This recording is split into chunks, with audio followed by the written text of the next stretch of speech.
The top killers in America start with heart disease, followed by cancer, accidents, chronic lung disease, strokes, Alzheimer's, diabetes, influenza, kidney disease, and suicide. Of those top 10 killers, 8 of them are linked to one number that you control. What is that? The answer to that starts within your bone marrow. Yep, deep within your bones, you make red blood cells. You mix cholesterol, fat, iron, and protein to make disc-shaped cells filled with these structures, globin. Millions of strings of globin partner with millions of heme units, those yellow cups. And now you add in molecules of iron and weave together a carrying basket for oxygen. Globin plus heme plus iron is hemoglobin. And these bundles pile within your red blood cells by the millions. Those red blood cells circle around your body, delivering oxygen.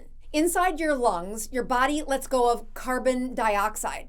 This gas diffuses into the serum part of your blood, or that liquid part of your blood. Oxygen is far too valuable. Without oxygen, each cell dies.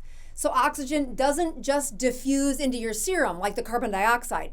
It gets strapped into those hemoglobin units inside your red blood cells. That iron, heme, and globin locks molecules of oxygen into the seats, and a special delivery of oxygen is mandated. Their job is to ensure the commodity of oxygen gets to your tissues. Yes, tissues in need of oxygen. So tissues like your heart, your bones, muscles, brain, kidneys are all depending on those red blood cells to deliver oxygen for their survival. If your body is low on oxygen and your red blood cells run out of oxygen before their tissue gets the oxygen delivered, those cells die. The organ sacrifices a few cells so the rest of them can live. And this is where chronic disease shows up. So how are these 8 illnesses linked to this lesson? Well, there is an enemy in this process. We get to blame a molecule that is permeable to your red blood cells. The concentration of this molecule is the same inside the red blood cells as it is in your serum, that liquid part of the blood where carbon dioxide dissolves. So what is that magical molecule? It's glucose, or sugar. As glucose zips in and out of your red blood cells, a mistake can happen. If glucose gets too close to those iron-filled heme units, the glucose gets sucked into the iron like a pair of magnets. Splat. The glucose gets sucked into that seat. Splatting that seat with glucose is called glycation. Bear with me. Glycation is an irreversible, concentration-dependent reaction where glucose sticks to the cellular parts. In this case, it sticks to your hemoglobin. The higher the concentrations of glucose, the more likely it will splat your heme of the hemoglobin. But here's the clincher. Once that glucose clings to the iron, it's irreversible. It cannot be undone. It is stuck like gum to the bottom of your shoe.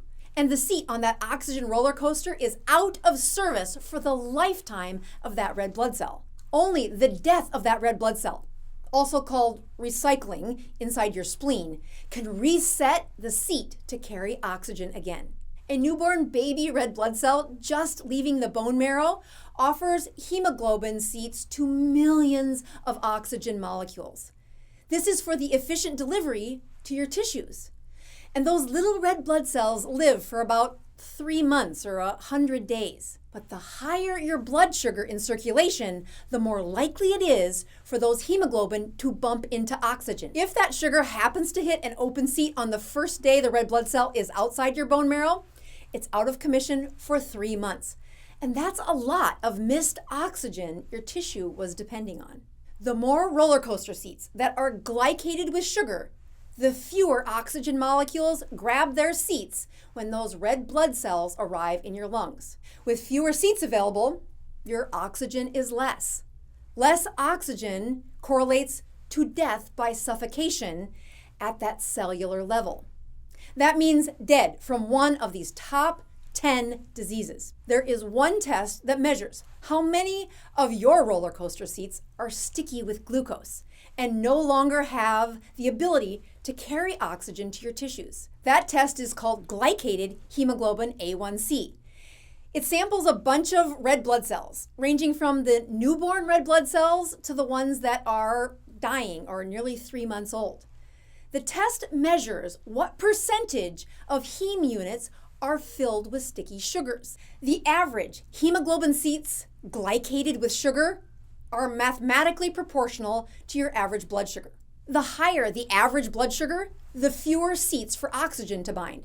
The more seats inside those red blood cells are crippled with sticky sugars and unable to do their job of carrying oxygen to their tissue. If your average blood sugar is 65, it means that there were some blood sugars as low as 50, maybe even 48. But some of them tip into the 80s or maybe even 90s. Dial that hemoglobin A1C up to 4.5, which is my goal, and that average blood sugar is 83. Again, it's math. It's a bell-shaped curve where most of those blood sugars hang out in the 75 to 85 range. But a few hours a month, my blood sugars are going to be in the 50s. And then I better keep my blood sugar out of that 100 range except for a few hours a month. And that's how I would get an average of a hemoglobin A1C of 4.5 or an average blood sugar of 83. So why do I want an average of 4.5? Because I know that is delivering an excellent percentage of oxygen to my tissues, my brain, my heart, my bone marrow, my kidneys. Dial that A1C up to 9 and look what the average blood sugar is. Now look at 10 and 11 and 12. Look at how many seats are sacrificed because yesterday you ate 5 times and each time you ate, it shot your blood sugar up. How quickly does it come back down? Well, that depends on other factors in your health, like how insulin resistant are you? In a really healthy person, it will be back down to normal at about 2 hours. But the truth is, most of us aren't healthy. The same problem happens when we eat really late at night and our sugars linger too high because of the other processes that are naturally happening that late. That list of deadly diseases has diabetes as number 7, but it should be number 1. The higher blood sugars stole your oxygen seats, and you might not have a diagnosis of diabetes, but it's those elevated blood sugars that are stealing from your heart, your brain, feeding your cancers, and glycating your hemoglobin. When you take away your body's ability to deliver oxygen to its end targets, your tissues, you are suffocating cells, you are inflaming those tissues, and you are increasing the risk for problems that lead you to my clinic. Stop that. Lower your A1C.